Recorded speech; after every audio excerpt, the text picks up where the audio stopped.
Hey guys, and welcome to Petrol Ped.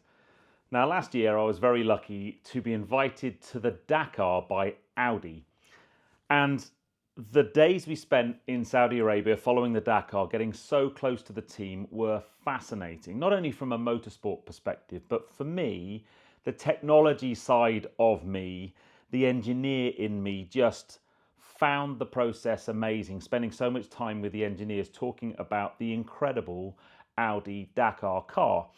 And unfortunately, last year it wasn't Audi's time. And we ended up, they had one car finish out of the three. And although it was amazing to be there, it would have been fantastic to see an Audi victory. Sadly, we didn't go this year because Audi won.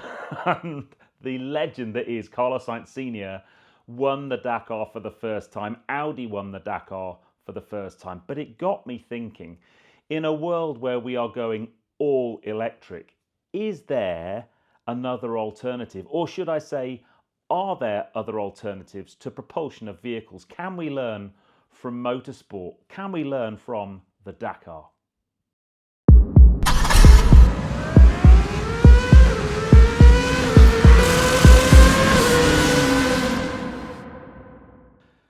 So yeah, if you are of a certain age, you may well hear the name Carlos Sainz and instantly think about a Ferrari Formula One driver, but that's Carlos Sainz Jr. My hero is Carlos Sainz Sr. He was a total legend in the world of rallying, and if you think of Carlos Sainz Sr., the images that, if you're my age, instantly come to mind are of a Castrol liveried Toyota Celica. But he was an absolute legend in the world of rallying, and for him to win Dakar this year is an unbelievable achievement. And I'm going to say at his age, because he's no spring chicken. And last year at the Dakar, he had a really nasty crash. He actually fractured his back. And Audi came back to Dakar this year with a lot of learnings from their very, very out there, boundary-pushing car. And I wanted to talk a little bit about the Audi RS Q e-tron first, and then the premise of the video in terms of, is all electric our future? Because I'm just not convinced it is. So Audi had three cars in the Dakar this year. Carlos Sainz driving one, Stefan Peterhansel and Matthias Ekstrom, and they played an amazing game. They really did, the team game. But the car itself, they'd evolved it a lot from the car I saw at Dakar last year.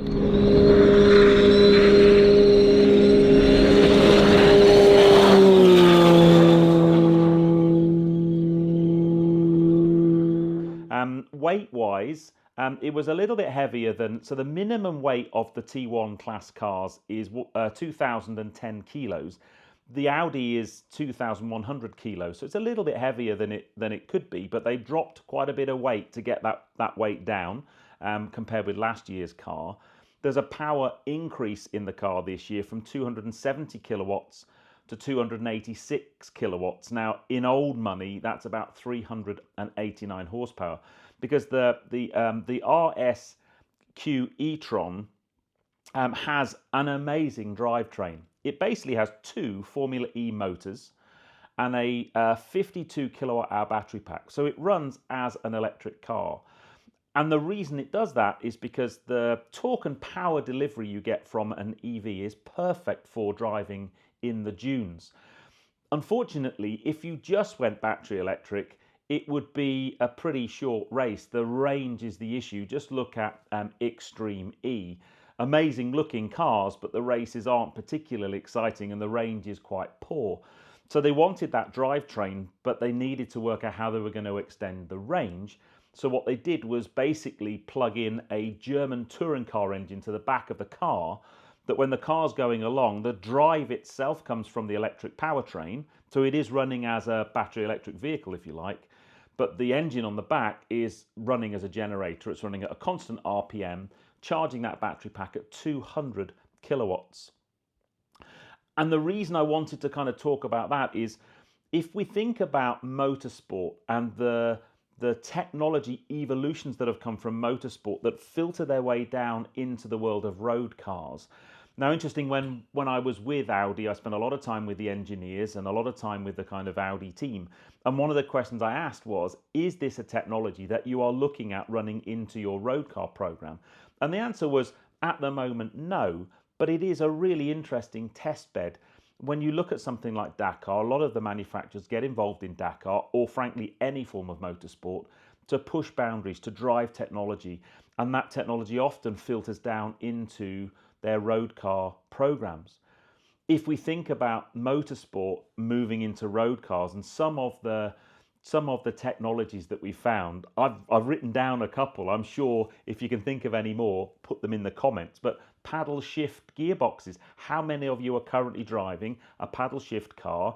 That technology evolved from Formula One. I remember it very distinctly, going from a manual Formula One car to the first cars with paddle shift. It took about 2 years or 3 years before all the field were running them, because it was a more efficient way of changing gear.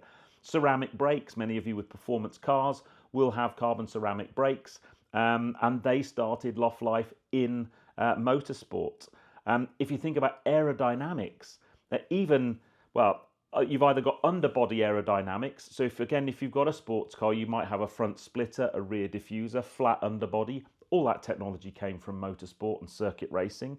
If we think about downforce on road cars, again, I know I'm talking performance, the performance end of the spectrum, but downforce evolved from high-end motorsport, Formula One, touring cars, world endurance cars, the wings, the spoilers, the other little kicks and flicks that you get on your road car. All of that know-how came from motorsport. And actually, it's not just downforce, but if we look at, especially in the world of battery electric or efficient cars, you look at the efficient aerodynamics that we get on cars these days, a lot of those learnings came from motorsport. And then I guess there are other things as well, maybe a bit more niche. Some of you may well remember the third pedal in the McLaren car that was spotted by a very famous motorsport photographer who stuck his camera into the footwell of a McLaren, and there was a spare pedal, and they were like, what on earth is that for? And that was for the drivers when they were going around corners. They used that to brake one of the rear wheels and just help the car turn in a little bit. But that technology now comes into road cars, more advanced road cars for sure. McLaren use it in their modern day cars, but it's all done in software. Those stability systems, that came from Formula One. Launch control, rallying, arguably. If you think about adaptive suspension and the Williams with the active ride cars, and you look at your cars today, all of that stuff. So where I'm going with this is, it may well be that we look at something like Dakar and it's a million miles from a road car today. But are there things, rather than a pure battery electric drivetrain, are there things that we could say, okay, we'll take that from motorsport and we'll put it into road cars? If you look at a Renault hybrid, that they have an electric powertrain, and the engine really runs as almost like a range extender, charging up the battery, and the drivetrain pulls from the battery when it's running in hybrid. We're starting to see that kind of technology. And the reason I wanted to make this video, apart from the fact I wanted to give a huge shout out to Audi for winning Dakar, because I followed it every day and I just think it's an incredible achievement. But I wanted to think about this world that we are now in, this all EV, especially beyond 2030, 2035. And I wanted to kind of have a conversation about what that really needs to look like. Are there other drivetrain options? Unfortunately, part of me thinks that the policymakers have kind of already put their cards on the table, already made the rules that the manufacturers are having to adhere to. And what we'll see over the next few years is the percentage of cars that manufacturers make that are full battery electric will have to increase, because that's how that 2030, 2035 move works. But, are there other things that other drivetrains? EV for sure has a major part to play in many economies. There are countries in the world, obviously, where it's going to be a while, but in developed economies, we're already seeing EV play a really important part for personal transportation. And I am a true petrol head, but I'm also a believer in EV. If you have the right journey profile and the right circumstances, running an EV can be an absolute no-brainer. They are not perfect by any means, but they are certainly a big part of it. But what about the 20 to maybe 25% of use cases, transportation use cases, that EV can't do? What about heavy haulage? So one of the issues with heavy haulage is a lot of hauliers they're very weight sensitive. I'll kind of duff some numbers up here, but if you're like an Eddie Stobart and you've got an articulated vehicle that's, let's say, got a payload of 40 tons, it's probably only the last, I don't know, 500 kilos that actually makes you any money.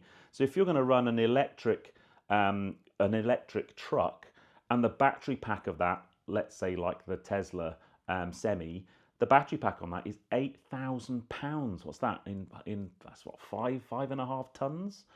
That's a big challenge. So are there propulsion systems that are weight neutral? So for me, that's where something like hydrogen comes in. And I've done some work last year with Michelin. I did a film for them on hydrogen. I'm hoping to be able to share that with you at some point this year. But, you know, hydrogen use cases for heavy haulage. So we can, for the last mile, we can use electrified transit vans and 7.5 ton vehicles. But what about the middle bit? What about the transportation in the middle bit? That we need to have something other than battery electric for that.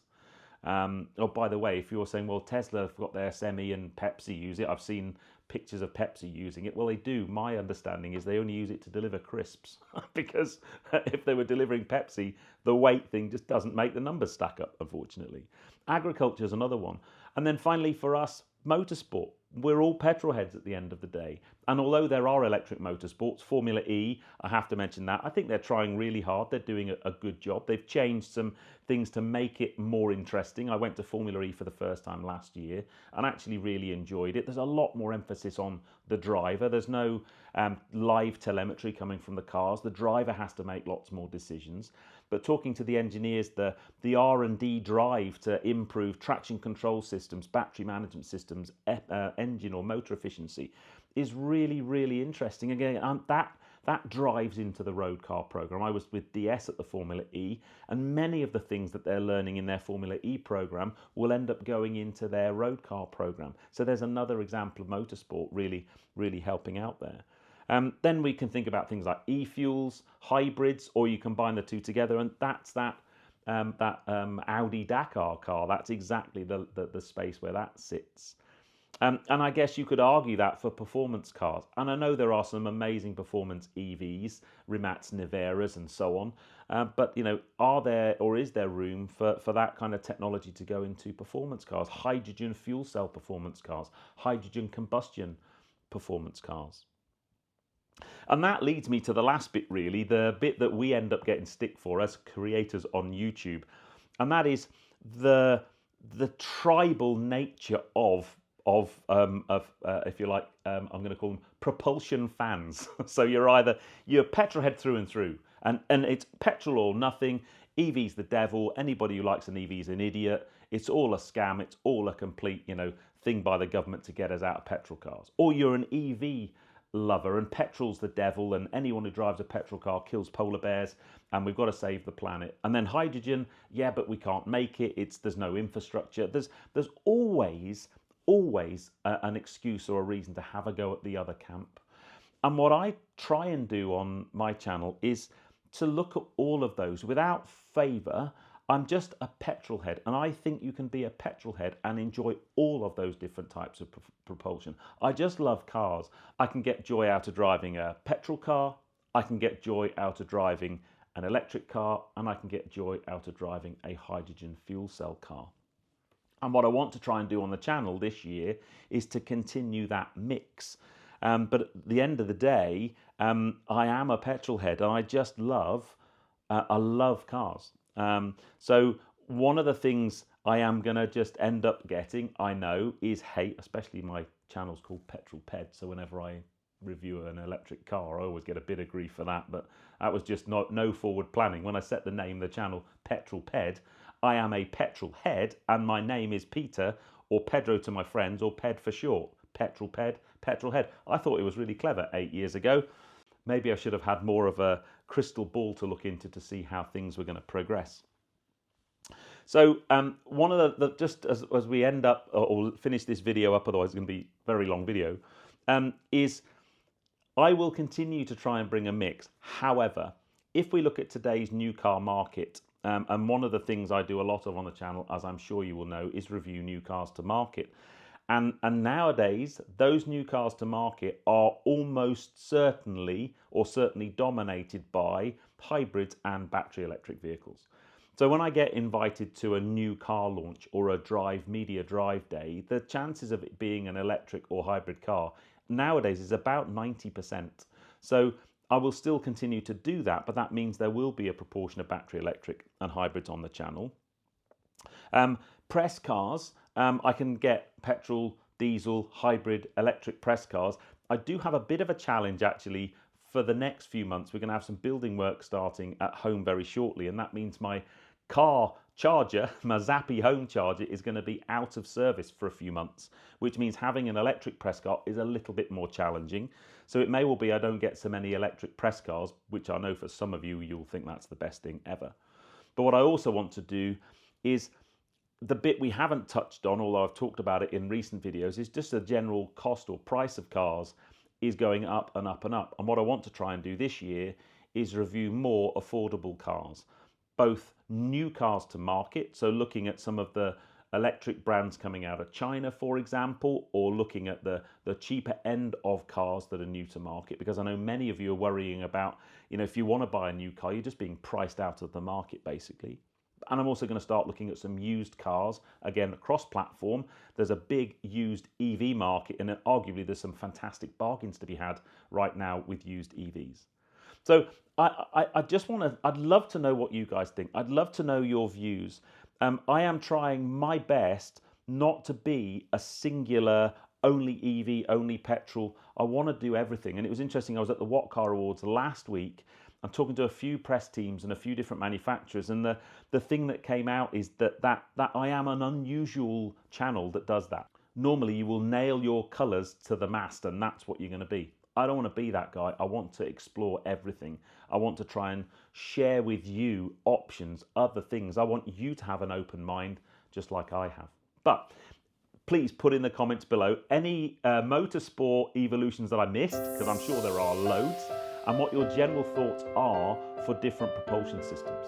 But if you enjoyed that, then please give me a thumbs up. Comments below are always welcome. And if you haven't done so already, please subscribe to Petrol Ped for plenty more content to come. And I'll see you on the next film. Take care, guys. Drive safe.